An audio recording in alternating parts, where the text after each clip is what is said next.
Well, good morning or afternoon or evening, whenever you're viewing this, my friends. I hope that you've had a good weekend, and I'm back with you for this chapter.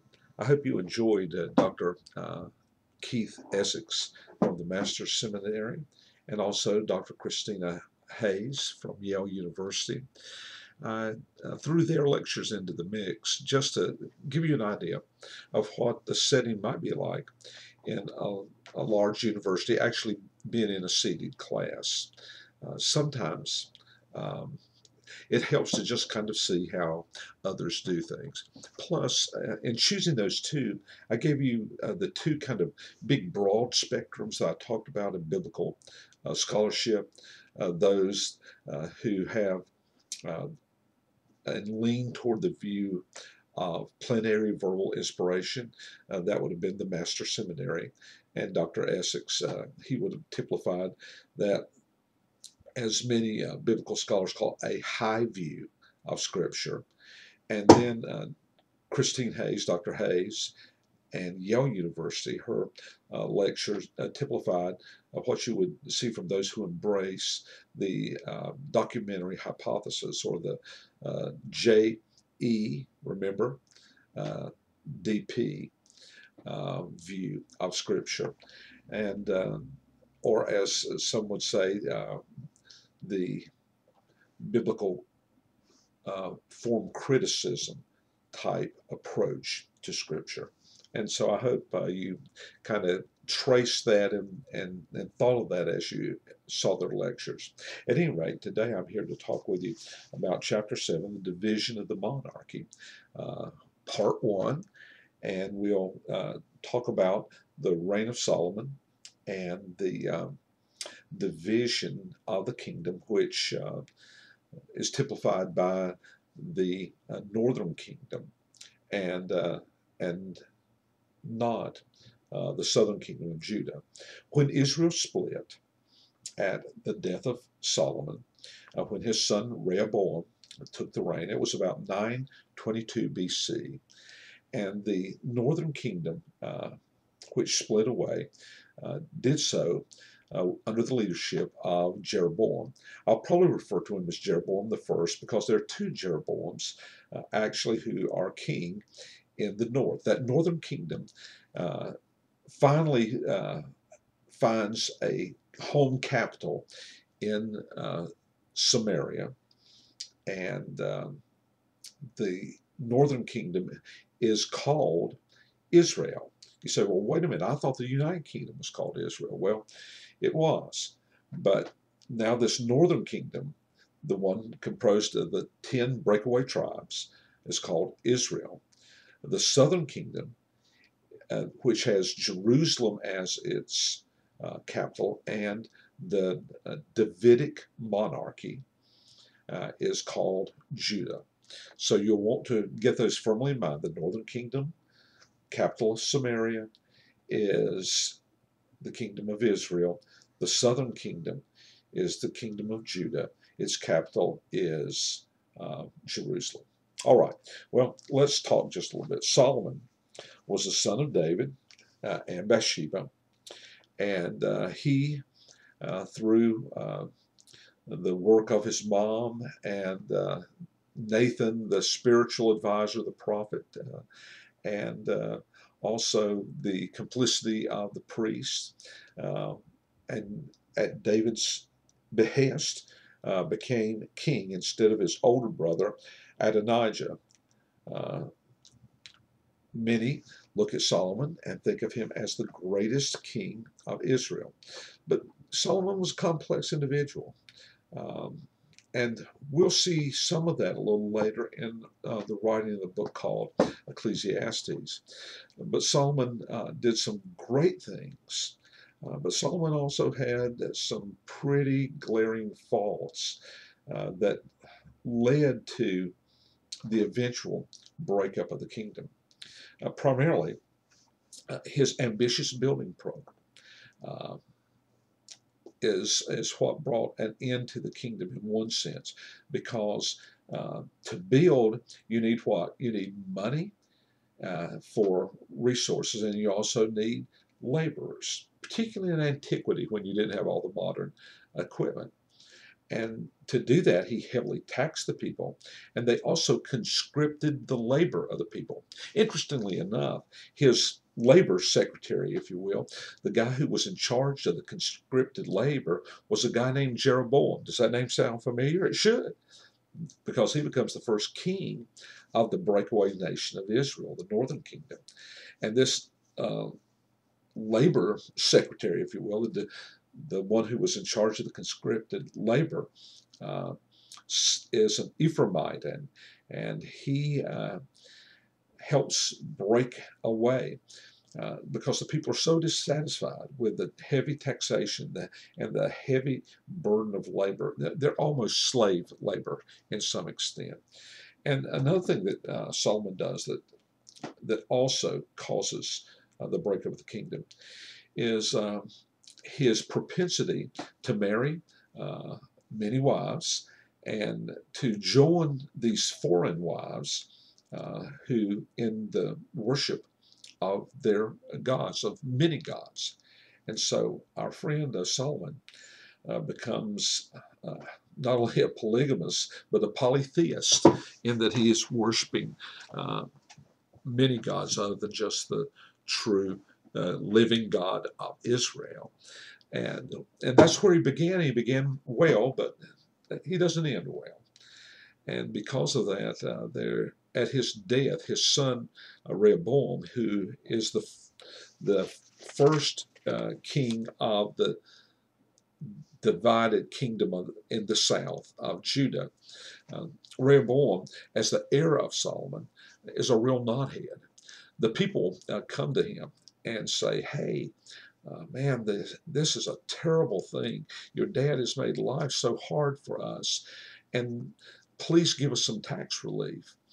And so Rehoboam checks with the advisors, and the old guys, the senior advisors, say, "Look, man, you've got to give these folks some tax relief. You've got to treat them well."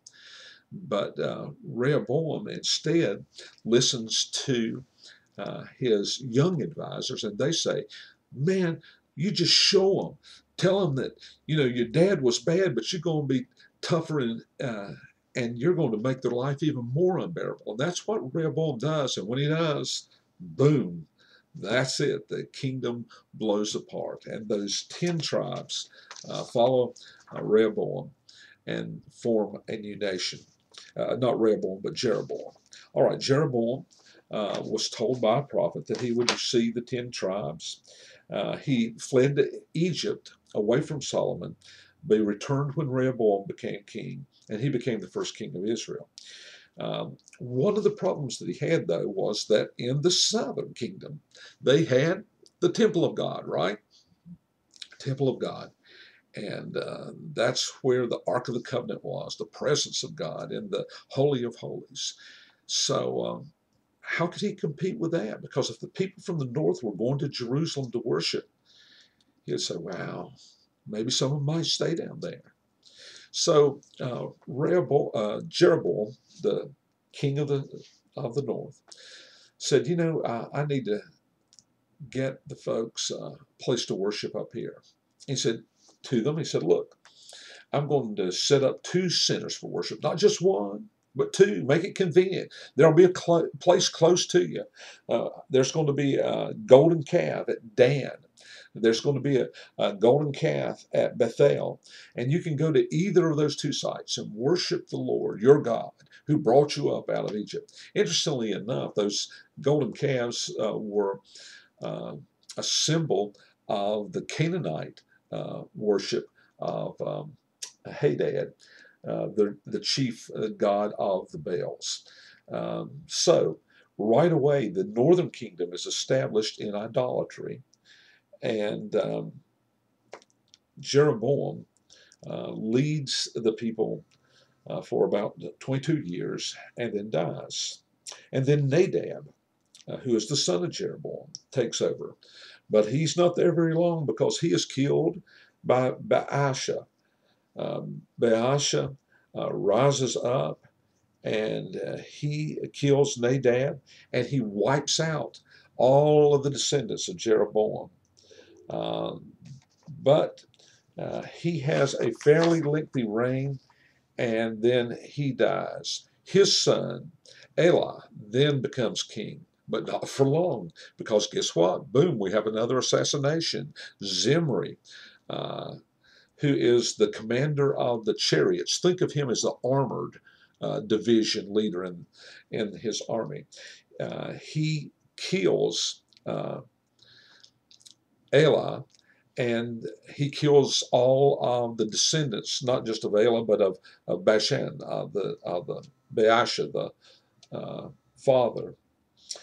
And then there is a real battle for the throne that ensues, because Zimri, he reigns, but only for 7 days, and then he kills himself. Go figure. And Tibni and Omri have kind of this contest for the kingship, and Omri wins out. Omri is the commander of the army, and Omri realizes, hey, I've got to stabilize the situation. So he does several things. Number one, he takes the capital and moves it from Tisra to Samaria. And Samaria is a wise choice of the capital, and it remains the capital of Israel, the northern kingdom, for the rest of its history.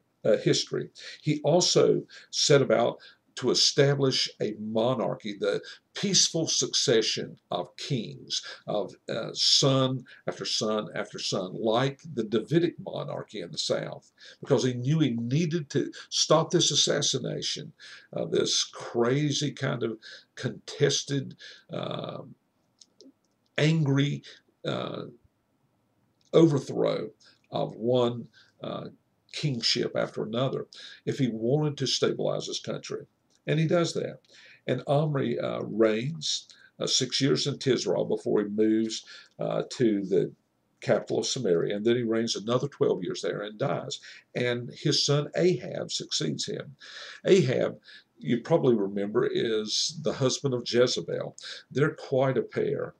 And they have numerous run-ins with the prophet Elijah, who really is a huge figure among the prophets. He is, in many respects, the prototype of the Old Testament prophet who came out and said, "Thus saith the Lord," and really was a contested with the kings for the heart of the people. And even though Ahab does many things bad, at the very end of his life, he humbles himself when he is told, hey, you've done wrong. And his life is actually prolonged a little bit. And but he is finally killed in a battle against Syria. He is actually at that time fighting with the king of the south, who happens to be Jehoshaphat, and they are fighting against Syria. Sometimes during the history of the two kingdoms, the northern kingdom and the southern kingdom, they fight each other, but sometimes they fight together against others, and this was one of those. And Ahab dies. Ahab is succeeded by Ahaziah. And Ahaziah is also a Baal worshiper.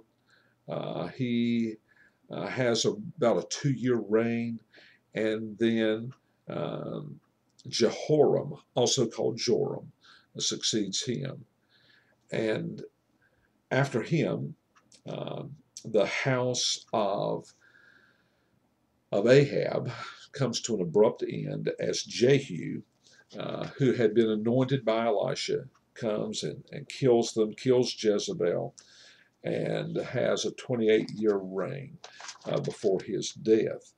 After him is his son Jehoahaz. Jehoahaz helped Israel in some ways um, because even though they were captured by Aram or Syria, he did help them be delivered and freed from that power. And then his son Jehoash, also known as Joash, becomes king. And then Jeroboam II. Jeroboam II is the last burst of prosperity in Israel, the northern kingdom. He reigns for about 41 years, and that is Israel's last gasp. After him, it is all downhill.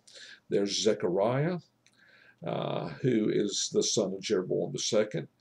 He is only king for 6 months, and then he is killed by Shallum. Shallum takes over, and he's king for 1 month when he is killed by Menahem. Menahem reigns about 10 years. He is a bad dude, becomes a vassal of Assyria, and then he dies, and his son Pekahiah becomes king. He reigns 2 years. He is replaced when he is killed by Pekah. Pekahiah is killed by Pekah. Pekah is an officer in Pekahiah's army, and he is then in turn killed by Hoshea, who is the last king of Israel. And Israel finally falls to Assyria and comes to an end in 722. The whole history of the northern kingdom, therefore, is basically 200 years. Well, study hard, my friends, and I will talk to you next time when we look at chapter 8.